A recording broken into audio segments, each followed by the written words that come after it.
Hello and welcome to Pappy Hour. This is episode 8. Episode 8. And today we're going to Coming at you live. Coming out live from San Diego, California.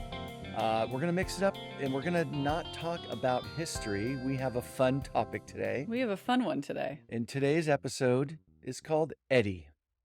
And we're going to kind of chronicle the life of one of our great friends of Summit, Eddy Baroque. I would say not one of my great friends, one of your great friends that you worked with for many years at your former career. Yeah, 25 years. At Summit Uniform. So this guy is just a character of all characters. Yes. And if there's one thing that you are fascinated with, it's unique people. Yes. So Eddy was as unique as they come. Yes. He has since passed away, and he has unfortunately no children, and Nothing left behind. Nothing left behind. So this is kind of an ode to Eddy and his crazy life that he lived. So we do not condone some of these activities that we're going to disclose about Eddy's life, but just a really, really unique guy that, this is a storytelling podcast, and this guy had some crazy stories. Yeah. So I first met Eddy in 1994. He ran a small embroidery business with his lovely wife, Dee. And Eddy went on the straight and narrow. Somewhere in the late 80s, early 90s, he met Dee, a wonderful woman, got married, and stayed out of trouble until he passed away in 2019. So he had a great last 30-year run of his life and stayed on the clean. But the first 40 to 50 years were... But he had a little crazy time of about a 30-year life of crime that we're going to chronicle because he was a magnificent storyteller. And this podcast is all about documenting stories. Yep. I always had planned on writing a book about Eddy because the stories were the most one-of-a-kind stories I've ever heard. Just too good for others not to hear. Yes, he told them. I know they were the truth because he told them years apart, and every time he would tell, and I have a pretty good memory, so I would remember these stories, and he told them years apart, like 5 years later, he would tell a story with the identical names he would use, the identical dates and specifics that someone that was just fabricating stories would not remember those details. And we both we had a little bit in common that we were both Virgos. We were both born in September, and we both had really good memories for stories. Yeah. So every time I was out, or if I had a minute, or if I saw Eddy, he used to come to our poker nights, and I would bring him along to poker because he was a big gambler. He did have a gambling addiction, and he knew it. But I'd invite him to these friendly poker games, and sometimes he would win. A lot of times he would win, and he did well because he was a really good card player. But I would get him telling stories at around a table of 10, 12, 14 local guys from Almaden playing poker, and he just told the best stories. And he was a hit. Yeah. So for the next hour, we're gonna document some of those. I'm going to tell them as close as I remember them. I have not written anything down. I wouldn't say when you were a little kid, probably 2003, 2004, I started making some notes about Eddy. I was starting to outline a book. And what we were going to do is Eddy also liked to smoke the silly weed. So he was a marijuana smoker. No. So he had, and I'm not personally, I'm a Coors Light drinker. So he said, Pat, we're just going to sit down. I'm going to smoke a doobie, and I'm just going to talk, and you can write down. And it absolutely, it breaks my heart. I never did that with him because I could have documented a few hours with him and probably had enough to write the book. So we're going to give Eddy an hour, and maybe more stories will come out of it. Unfortunately, he does not have any children left behind or grandchildren. So his legacy kind of is going to be forgotten about. So I'm really excited that we're documenting one down. So Yeah, this is an ode to Eddie and his crazy life, so yeah, and let's get into it. I've tried to research a little on the internet, and he's a ghost on the He internet, does not so exist he doesn't other than exist. in your brain. Yes. So let's get that out and let's document his life. All right, Eddie Baroque. He was born in September. I believe we were about 3 days apart. So he was born around September 15th, 1937. Same year Granddaddy was born.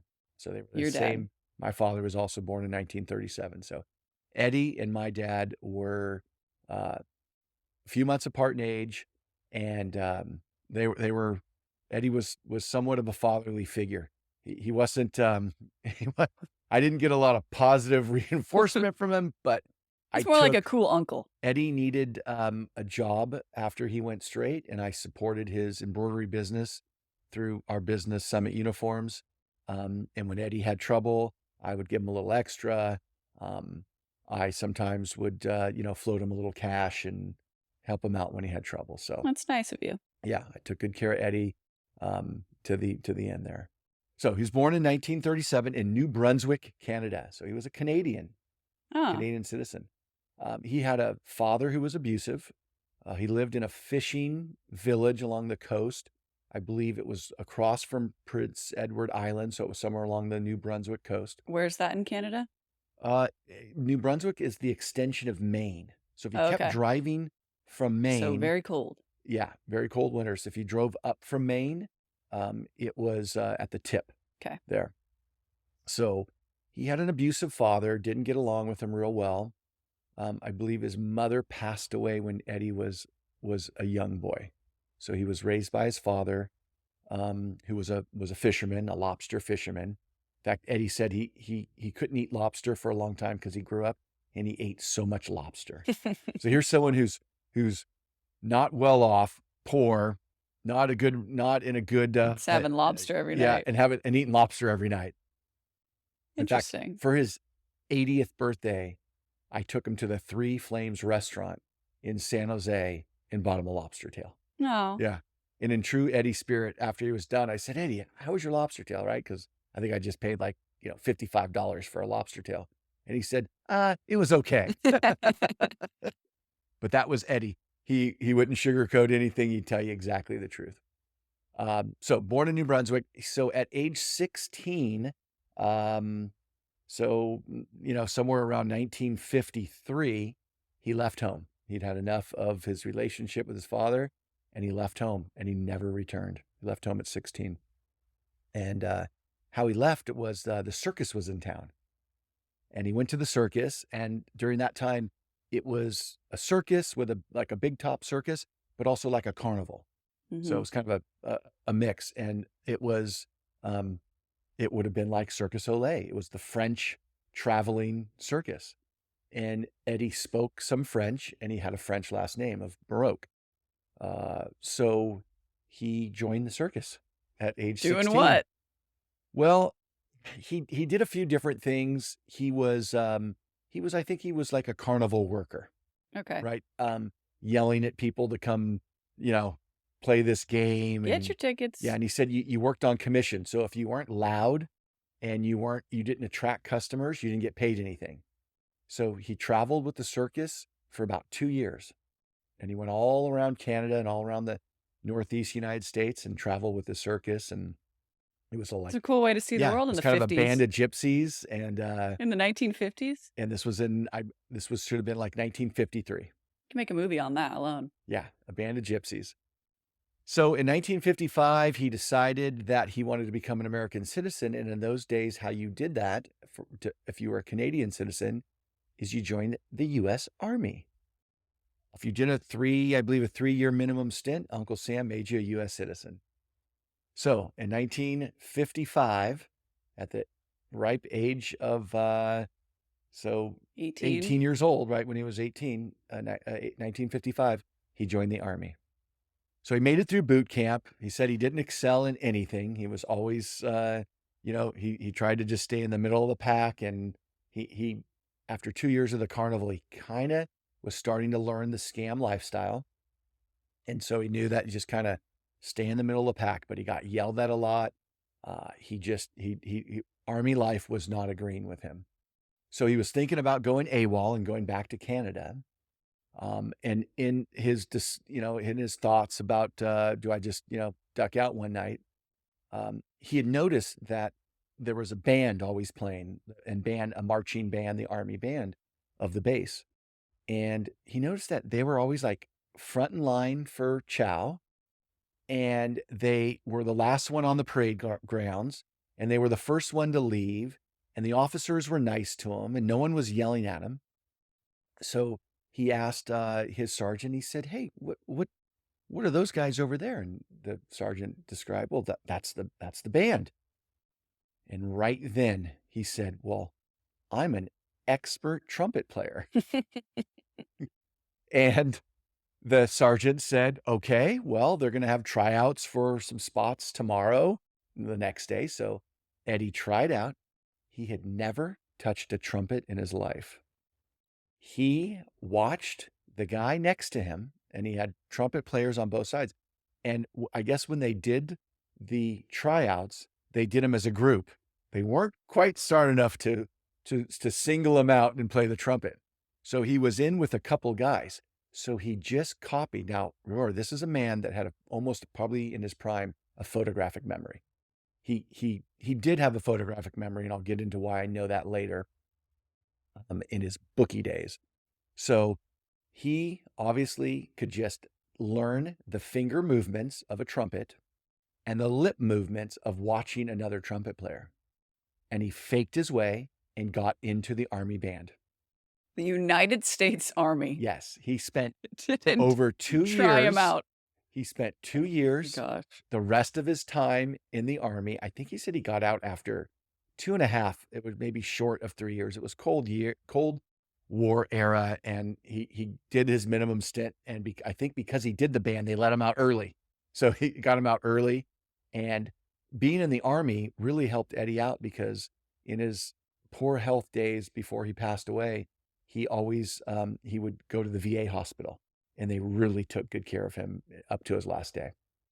So That was a good decision back then it was a for great his long decision. term. And he went for over 2 years in the Army band and never learned to play. And I said, "Eddy, didn't you learn how to play it?" He said, "Pat, I didn't have to learn how to play it. I just copied the guy next to me what he was doing and faked the Oh lips." my god. And he said there was like 6 trumpet players, and I'd just fake it. And he did. He fake it till you make it. That is And like Leo DiCaprio in Catch Me If You Can style. Just the movie Catch Me If You Can is like a slice of Eddy's life. If anybody's seen that film, it is exactly, and we'll get into why the whole flying thing was part of his life too. so this was his first real act as a con man. Well, I think he probably, from the age of 16 to 18, traveling the circus, really started to learn the con routine, The scam right? life. How to hustle someone, and Yeah. that's It's um, survival. con, scam. I don't like to use the word scam because it's a phone scam. And scam and hustle to me are different, because a hustler is what, like the soccer field, they would say, "Jessica, hustle." Hustle means work hard. And somewhat of a hustler's life is working hard. And outsmarting people. It's outsmarting people. It's outsmarting someone. Now, is it honest work? Well, I don't think so. It's not doing The right it's not thing. doing charity work, right? It's not, but it is a lifestyle. And it was a means of survival. It was a means of survival. Eddy had nothing. He left home, he said, with a with a with a small suitcase full of clothes and not a dollar to his name. Yeah. So he never came from any wealth. He never had any help from anybody. So he was a self-made man. You kind of have to respect the hustle. He had told me that he made in the 60s and 70s, he had made millions of dollars. Millions. At one time in San Francisco, in his height of his hustle days, he said he was making over $10,000 a month in cash. Now, in those days, you could buy a house anywhere in the Bay Area for $40,000, $50,000. So he was making enough money to pay for a house within 6 months. And yet he would say the next year he would have not a dollar to his name. He'd gambled all that money away Yeah. constantly. It's a double-edged sword. Yes. That So because of his lifestyle. gambling addiction, he had made so much money, but he just, as he would say, he just Flew. pissed it away to the wind. All right, so he joined the band So without knowing how to play the trumpet. so he gets out of the army. We're talking about 1958 now, and he moves to San Francisco. So San Francisco in the late 50s, early 60s was a mafia controlled town. The Italians controlled San Francisco. Now, the Irish controlled the police department, but the Italians controlled what was going on the underground. It's like The Departed. There's been many movies made about the mafia, but the mafia always gets a good plug in New York City, Goodfellas, in Philadelphia, New Jersey, all these other places, even like somewhere like Miami. But San Francisco was a very Italian city, and a lot of the Italians were from Sicily, and that's the root of the mafia, from Sicily. So Eddy got he got in bed with him. So he started to learn the hustle. He started to his first bit of criminal life was the fencing of goods, and that was What's that? easy money back then. So think of a day think of retail now, where everything has a SKU, everything's scanned in, right? It's barcoded from the time of going through production, finishing production. It's barcoded all through shipping. It's barcoded when it goes into a retail store. It's barcoded when it goes out of a retail store. So basically, this ornament right here is tracked through its whole life until it gets to an end user. Back then, nothing was barcoded. So things were made, put in a box, shipped. Hopefully they got to the store. Hopefully they got sold for a profit and made someone money. They had no way to track goods through a computer system. There was no computer system. So the fencing of goods went something like this. And having no criminal background in my history, I don't know how much of this is the case, but described by Eddy, this is how it went. So I'm a delivery driver, and I got a truckload of merchandise, and I'm delivering to Macy's or Nordstrom's or any other high-end, Saks Fifth Avenue. And I'm a delivery driver, and I'm making, $6 an hour. It's 1962, and I'm driving that. But man, Eddy comes up to me and says, "How'd you like to make a quick $1,000?" Okay, what do I do? Well, you park your truck there, and you go have a cup of coffee across the street. And when you come back, there's going to be a few things missing from your truck, and you're going to report them stolen. But you're going to leave the back unlocked for us, and we're not going to clean you out, but we're going to take a few things, and then I'm going to leave you a little envelope in your cab with $1,000, and you go on your merry way. Sounds like a pretty good deal. For a guy making $6 an hour, driving a truck for a freight company delivering to stores, sounds like a pretty good Christmas bonus.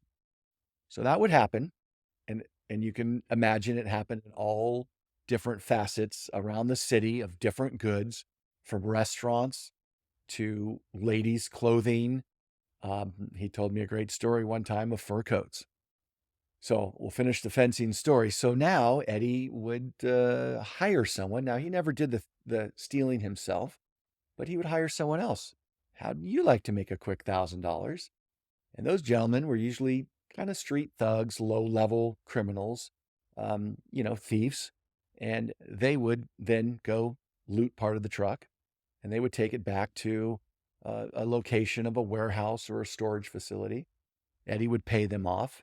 Now Eddy probably was sitting with $50,000 of goods, retail, that he just paid $2,000 for. So now that doesn't do him any good. Now he's out $2,000. He's got all this stuff. Now he has to fence the goods.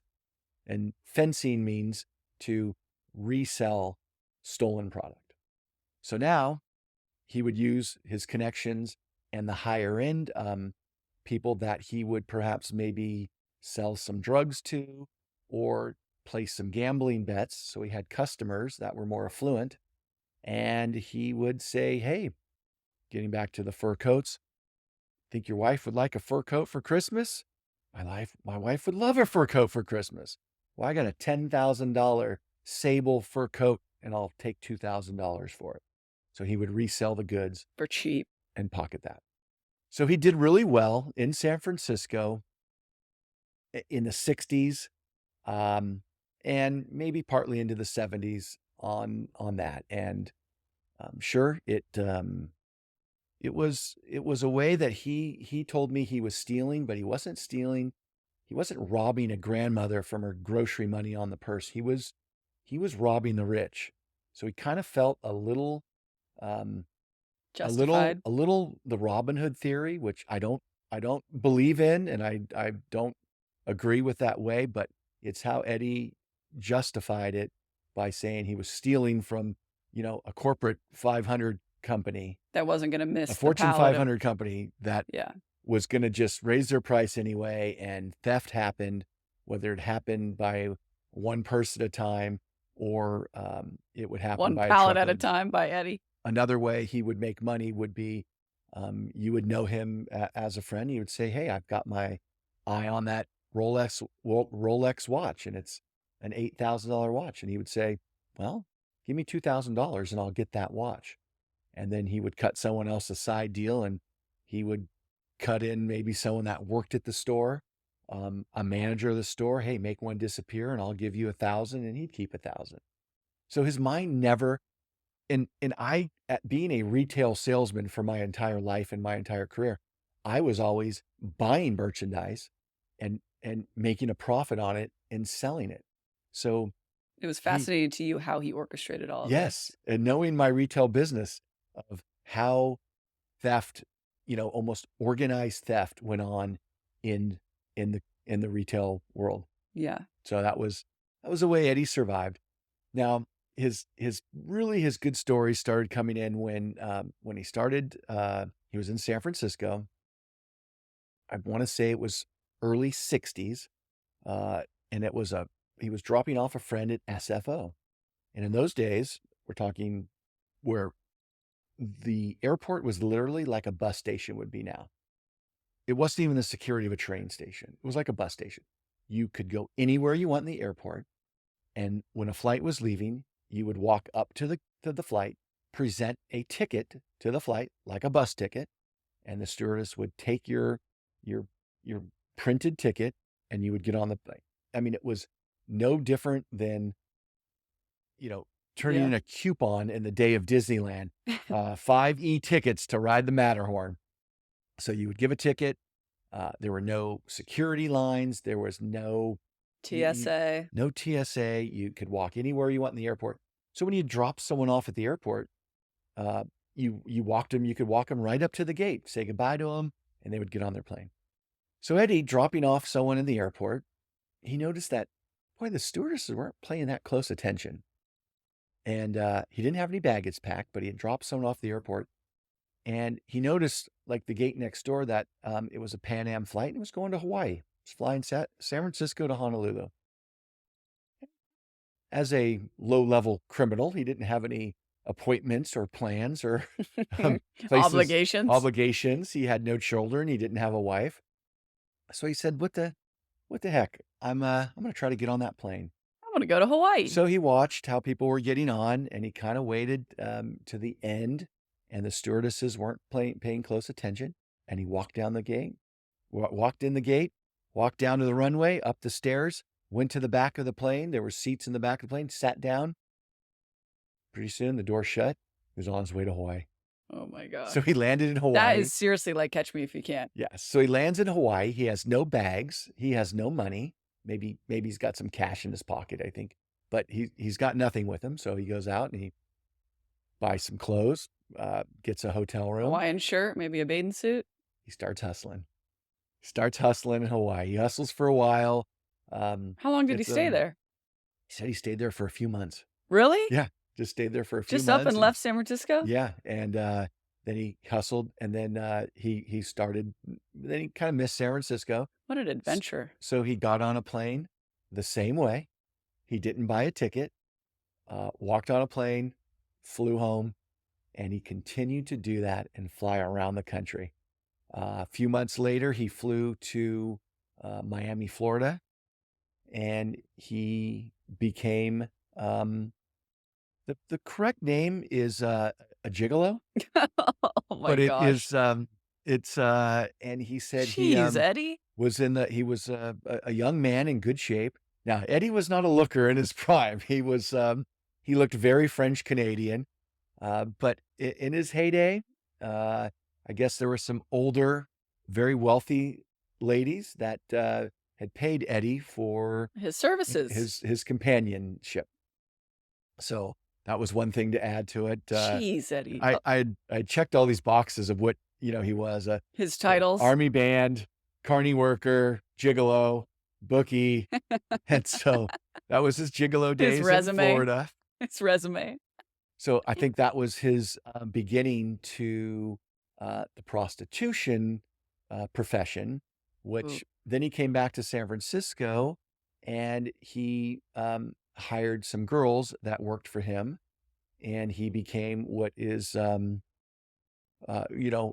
known as a pimp. He didn't like to call himself that. That's kind of a very derogatory well, that's what he name, was. but he helped, he said he thought it was noble because these girls were prostitutes, but they needed help and protection, and he was fair to them and, was would not cheat them and try to not get them addicted to drugs, but he helped them find customers.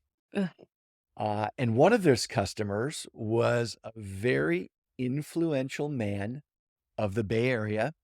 We're not gonna give away the names because, we don't wanna be liable for this one, but he was the founder of a major company in the Bay Area, and that's all we're gonna say.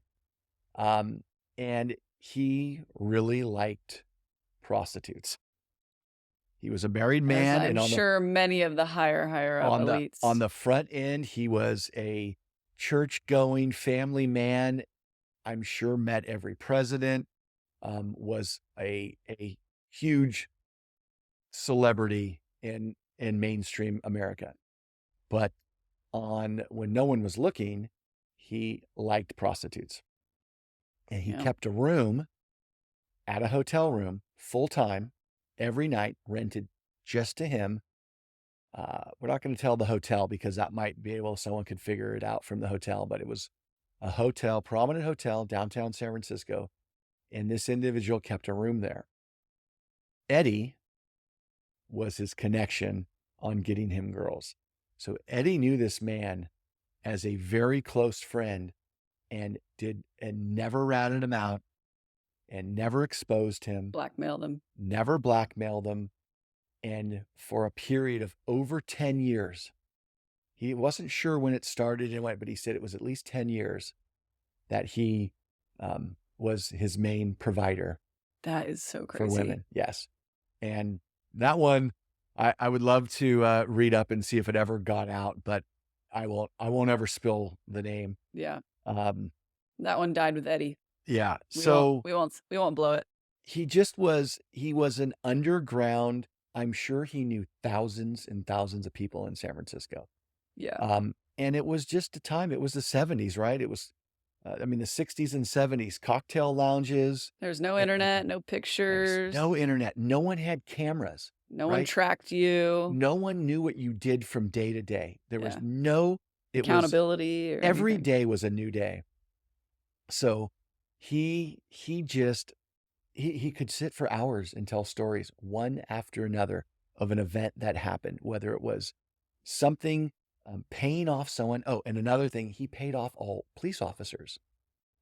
And so if he ever got in trouble, he would know someone higher up in the police department that were again using one of his services, whether it be prostitution, gambling, Drug. fences of goods. Maybe that was someone that wanted the new fur coat, but he was kind of a made man in the San Francisco area. And but what he did is he started leaving the fencing goods, leaving the drug life, because I think he had, he didn't want to go to prison. He Uh, had a semblance of a conscience? I think he did. I really do, because the last 25 years of his life, I knew him. He had a great heart. He would do anything in the world for me, and I did anything for him. So the heart was there. He wasn't in any way an evil person. And he said through all of his Escapades. escapades, he never hurt anybody. He never paid for anybody to be beat up, Killed paid for anybody anyone, beat to be. anyone. Yes, he was only about money. And Eddie didn't want a big house in Burlingame. He didn't want a Rolls Royce in the driveway. He didn't want a trophy wife with a fur coat on. Eddie wanted money for one thing and one thing only. He never drank alcohol, and he smoked a little weed, and that was about it. I'm sure the cocaine revolution of the 70s or 80s, He partook. I mean, maybe, but he said he never did drugs, never drank alcohol, and the only thing he did is he smoked a little weed. He wasn't a cigarette smoker, so he didn't do all these vices, and he only wanted money for one thing: To gamble. to gamble. So That was he his was thing. a gambling addict. He said if he had $10, he would buy a cup of coffee and bet the rest. If he had $1,000, he'd buy a cup of coffee and bet the rest. Yeah. It didn't matter how much money he had or how much money he won. He said every time he made a lot of money, he would gamble until he was out of money. So did he spend a lot of time in Vegas? He would spend time wherever there was a casino. So he would go to card games that individuals would have card games at houses, and he would play. And he said sometimes he would get there at night and he would play cards, and he would win, he would lose, he'd be up, he'd be down, and he would be playing cards in the same clothes, not eating dinner, just drinking coffee, um, and be there and be there till the next night. Like, be at a card table Yeah, just for zone out. 24 hours while people came and went and just kept gambling. He was as addicted to gambling as a man could ever get. So that was his His vice. that was his vice, but that was his motivation to make money. Mm-hmm. He never owned a house. He always had a beat up car. He would buy a car. He wouldn't take real good care of it. He would sell it off, buy a new car. He never gained any assets, and he gambled every dollar he ever had. He told me once he met his wife Dee in the early 90s, that she had a good amount of money from her husband that had passed away, enough to live very comfortably on the rest of their life. And they went through a lot of money in a little bit of time of gambling. And the woman he married, Dee, also liked to gamble. But It's a sad story of those addicted to gambling because that yes, money just. he said he would take $5,000 or $10,000 and he would go bet. He loved to bet on the horses, horse racing. And he would take 10,000, he'd be up to 20,000, he'd be up to 25,000. Now, most smart men that had that run of luck would walk away. He said he'd be there until it was zero, till he lost his last. He didn't have the willpower to ever walk away. No, he just loved to gamble. He said it made him feel better than anything else in the world when he was gambling. That's crazy. Yeah. So So he was so we're gonna get out of his kind of life of crime, and he really went into focused on one thing, and that was becoming a bookie. because then he could do what he loved. His work became his passion. He was a really good bookie because of his memory. Now, remember, there's no computer to sit on your laptop and punch all the numbers in. And he did not write anything down. He thought if he took notes and he was ever arrested, they would find those paperwork and it would be their paper trail. Mm-hmm. So he did everything on memory. That's crazy. He sometimes would do numbers down, but he would put them in he would put them in a code, the numbers. So he would he would bet money, and then he would call his friend in Reno or Las Vegas, his gambling friends, and then they would place bets. So he would say, okay, go in and bet on the 49ers. You're betting, $25,000 to the Niners are winning. And he would have bets for the Niners and bets against the Niners, and it would, but he always made a cut. Mhm. So he was a big time bookie.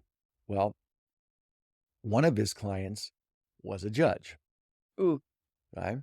nice, So Eddy. so he had clients that were in high positions, political positions, judges, police officers, um, and so he thought he was pretty well protected. But what happened was a rival judge to the judge that he was the bookie for knew the judge was gambling and had got information and knew Eddy was his bookie.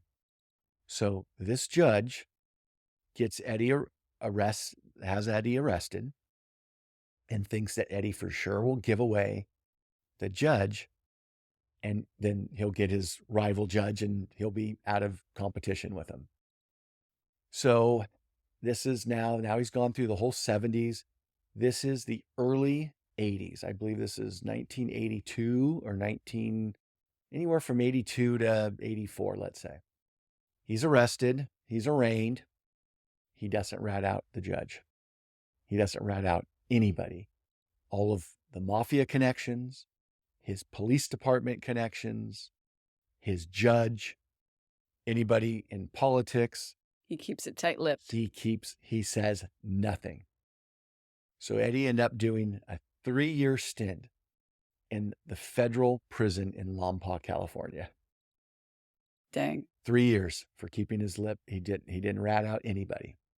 So because he didn't rat out the mafia, the judges, the police department, he got there and he was a made man. He said it was like a vacation. Oh my Now, gosh. he never got to leave the prison grounds, but he said they brought in, he was well guarded, well taken care of. They let him run his bookie operation from prison. They let him go into the guard's office, call Vegas, place his bets. He was the bookie for all the prison guards. Oh my gosh. He said if he wanted steak and lobster, in flew steak and lobster. He befriended I think he was Mexican, but he might have been Colombian, some maybe Brazilian, Argentinian, but there was a very a high up level organized crime figure that was there in prison, and he befriended him, and this guy loved Eddy, and Eddy would know all the connections, get him anything he wanted, and this guy was very well protected. So He got in with the right people. he got in with the right people. So he had the fellow prisoners that loved him. He had the prison guards that loved him, and the judge that he did not rat out made sure he was very well protected. And he said they had a golf course there, so he'd go out and play golf. Oh my gosh. Yeah, they had a golf course adjacent to the prison. And so he would go play golf, have a nice steak, smoke a little weed, and had his own cell. Got to be a bookie there, and got out 3 years later. That's crazy. So 3 years at Lompoc. So he gets back to San Francisco. We're talking the middle, now the middle to the late 80s. And they have an eye on him because now this judge that arrested him has an eye on him. So he starts to ease up, and this is when he ends his life of crime. And he moves to Sunnyvale. He moves out of San Francisco, and he buys an embroidery machine, and he starts what so he wasn't totally out of the life of crime, but he said he was going to have to make an honest dollar. So he buys an embroidery machine, and what he noticed is that at all the San Francisco 49er games and the Giant games, these guys are selling $30 ball caps. So he starts one-offing, making a couple dozen fake Giants hats, goes to games, selling T-shirts, selling ball caps for $10, gets arrested for that. Oh, really? Yep, they say they're gonna send him back to prison for, here's a guy, now Knockoffs? he's now in his 60s. His life of crime's over, and he's selling some knockoff Giants hats and 49er T-shirts. So they arrest him on that, and then he gets arrested again on that. And they said, okay, the next strike. Now, this is when they implemented the third strike rule. So he was going to go back to prison for selling T-shirts. So he went clean and, Clean and sober. yeah, clean and sober. And he stopped selling the knockoff stuff. And that's when I met Eddy. And he How did you meet him? started, What was the first time you ever met him? um, he came recommended by a guy who did our T-shirts, who silk screened our T-shirts. And he had known, his name was Larry, and Eddy and Larry knew each other from the business. And Larry had told us this is a great embroidery guy. And he started making our cloth name tags. Do you remember the first time you met him in person? I do, yeah. He made some ball caps for me and made a couple name tags. Sorry, we're getting a F-18 takeoff. So for 25 years at Summit Uniforms, every police officer, uh, firefighter, park ranger that had a cloth name tag sewn on their uniform was made by Eddy. And he made tens of thousands of name tags. Yeah. So A talk lot of them about still out there, probably. full circle around. Eddy, the bookie, the Gigolo. the drug dealer, the bookie, the scam artist. That was all made by, he made every name tag. That's crazy. Yeah, so that was funny. So we went over, I remember meeting him one time at Summit, he went over and the Hawaii, yeah. I was young. I don't remember the first time I met him, but I knew he would come around, and by the time I knew him, he was an old, scraggly man, Yeah. and he would always get real close to you, and, And you'd he's, smell the weed on him yeah, coming. Eddie's personal space. So I'm like, the arm distance guy. I like, 2-3 feet between when you're having a conversation with someone.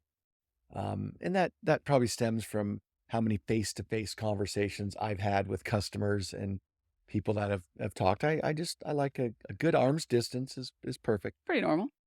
Eddie's personal space was between 4 and 6 inches. He really liked to get close to you. And that was just the way he operated. He probably did that from the carnival days. So my routine with Eddy was we would have a conversation, but it was a moving conversation You'd because be he would get 6 inches from me, and then I would take a step back and continue the conversation. He would take a step forward, start talking again. I would take a step back, and we would do this dance. It was like the Eddy shuffle, and we would do this dance through the whole conversation. So then at Summit, I would try to get a counter or a rack between us. And if I had a counter between us, then I had my 3 feet. But what Eddy would do is if there was a counter, he would lean forward the counter and he would try to get his 6 inches close to you so he could continue the conversation. So that went on for 25 years. And Um, were you skeptical? Like, when did you learn that he had this big old life of crime? Like, well into you doing business with him? Well, yeah, he knew I was a storyteller, so I would tell a story. He just started telling these fascinating stories. And I was all in. Anytime I had a minute, Eddy, tell me about, and then I would prod him if we were around other people. Eddy, tell about the first flight when you snuck on the plane. Oh God, and he really would tell a vivid story. He would get into character, and he would tell details that were so detailed. Like he would be able to tell you what the stewardess looked like on his flight when he scammed a flight to Miami. She was this beautiful gal, Pat, and she had this short skirt on and this jacket on and her wings, and her name was April. And she asked me where was my ticket? And I said, well, what's your friend up there? Well, that's Sheila. Well, I gave my ticket to Sheila. Okay. but boy, but you sure are pretty. All right. And he would just tell these stories. And Yeah. I'm cutting off every story we've told. I'm telling it in 5 minutes. He could literally tell a story like that in 55 minutes. He would tell you what the guy's name that stole the goods off the box, what was in there, who he resold it to, how much money he got for it, what he made for profit. He had this all memorized in his mind. And I asked him these stories from year to year, sometimes 10 years later. Tell me the hooker story about this one. And he would tell the story like it was yesterday. He So you was, knew I mean, I think that's the most fascinating aspect for you is his photographic memory yes, he and had a, remembering numbers and dates and and names that's and why he was such a good bookie. He had a photographic memory. He said he had hundreds and hundreds of, of clients every day. And he would drive around and pick up money from this guy, know exactly how much he drop owed off and money to this guy. How much do you owe this guy? And then what's my cut? He'd make his cut. Boom, off to the racetrack, gamble it away, wake up the next morning, start all over again. what a life. Yeah. It's kind of like 50 first dates. Every day of Eddie's life was just day one. Fresh start, no money. Fresh start, no money. How am I going to start making money? Yeah. Day two, day three. That is crazy. And So you guys, did business together for a long time. yeah. Was he a good business partner? Well, he had no accountability for any money. He would always ask me, I would say, well, Eddie, how much do I owe you? I don't know. You keep the records. And so I would keep really good records. I'd say, okay, Eddie, here's a check for $316. Okay. He was so happy. He would go cash his check. He'd go to a deli, buy a sandwich, and eat it in the car on his way up to one of the casinos to gamble. If the horses were running, if they were playing a card game here, and he would he would gamble. And then I'd see him on a Friday or a Thursday. I'd give him a few $100. He'd come back in the store Monday. He'd say, Pat, I gambled all week and I played cards for 48 hours at Garden City. I won $8,000. And I'm like, Eddie, $8,000. Okay. That's great. Yeah, I got $8,000. I'm not going to gamble it away. I'm gonna, pay off my bills. I'm going to do this by Friday. Eddie, what happened? I went to Garden City last night and God, I could not get any cards. Okay. Well, what'd you lose? 8,000. He would be back to where he started. So it made him, it, it was a great relationship for our store because he always needed me. So he'd always come back around and take care of our orders and make our name tags and embroider our shirts. And, um, you know, he always came through. And Yeah, he was a character of all he was characters. just a great man. And if I let him, he would have come out on the floor and talked to customers for an hour. His true calling, he should have been a greeter, like at the front of a Walmart. Just like his start in the circus. Yeah, he could have went full circle back, and he would have talked to anybody at any time for any length. Hmm. And we took care of him to the end. I know we're getting ready to wrap up. In his end, he unfortunately didn't have anybody to take care of him. So he was falling ill. He was in bad shape, and we got him to the VA hospital. His stint as a trumpet player paid off. It paid off. An absolute shout out to the Palo Alto VA hospital. They took really good care of him. He was there about the last month of his life, and he probably had stage 4 cancer, and that's what got him. And He went quick. he went quick. He was kind of falling downhill, and then a couple of months of being ill, and the So how last old month was he? he was 82 or 83. So you took him out to dinner on his 80th birthday? Took him to dinner on his 80th birthday. We used to go to dinner once in a while before that. I would take him to a Sharks game. He loved Really? going. Yeah, I'd love going to Sharks game. He played hockey. And Oh, that's why I even forgot about his hockey stint. So he grew up in Canada. He must have played hockey as a young man and that's why he left at 16. So he probably played hockey from the time he was As a kid. 6 years old to 16. But he was a goalie, and they didn't wear a face mask. Ugh. So he had all of his front teeth were gone, Ugh. and he had fake teeth in I because remember he would take 'em he would out take his and teeth out. freak us out. Yeah, take his teeth out, Ugh. and he lost those all playing hockey as a young man because the no mask, no mask, and you're playing goalie, and the puck would come flying at you 100 miles an hour, boom, in the face, and you lost your teeth. So So he he loved was Sharks games. he loved going to hockey games, and he knew a lot about the game of hockey from growing up in Canada. And Eddie passed away, and they had a really, really nice service for him. Um, and it was funny because I think in his on when he was in the process of dying, his last month, they said, what do you want? Where do you want your body to go? And he said, cremate me and dump me wherever you want. I don't really care. Dump me at the racetrack or dump me wherever. So The racetrack? his good friend Mike, who he rented a room from, um, he was cremated, and they put Eddie's ashes in like 50 little jars. And at the funeral, they gave everybody a jar of Eddie. Oh my gosh. So I kept it at Summit because he was a part of Summit. So still at Summit is a little jar of Eddie. You didn't take that with And you? I left it there because that's where he belonged. Does the new ownership And know what that little jar is? so there's a little jar hidden there. So Eddie still frequents Summit every day. Oh And my gosh. I thought it was a good way that everybody had a little piece of Eddie. And probably 8 different people spoke at the funeral, myself included.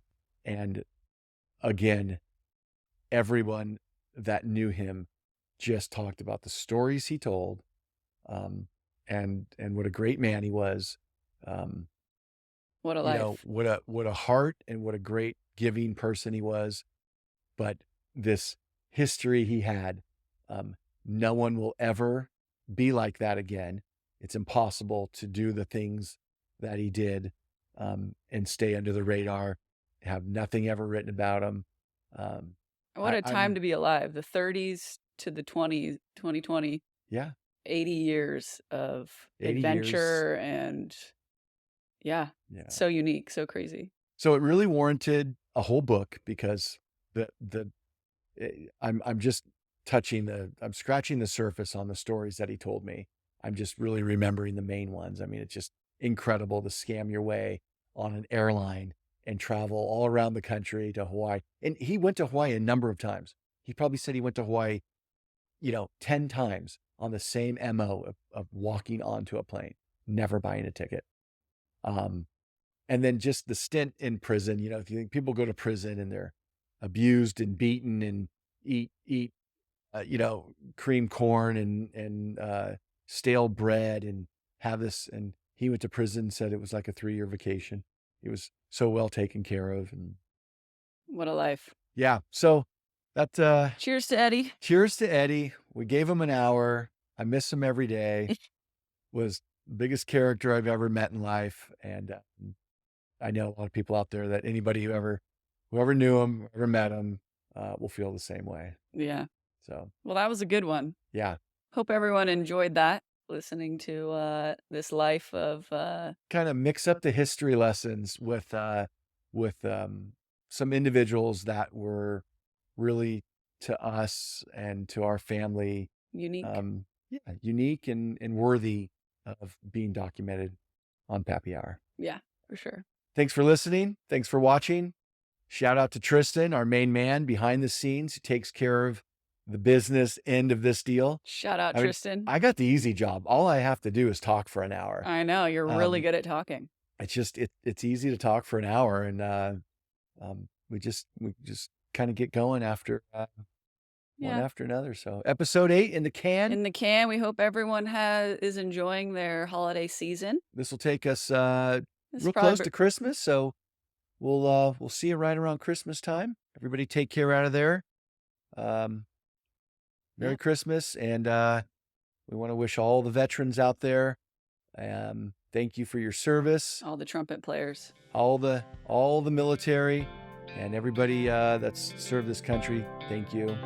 We'll see you next time. Bye. Bye.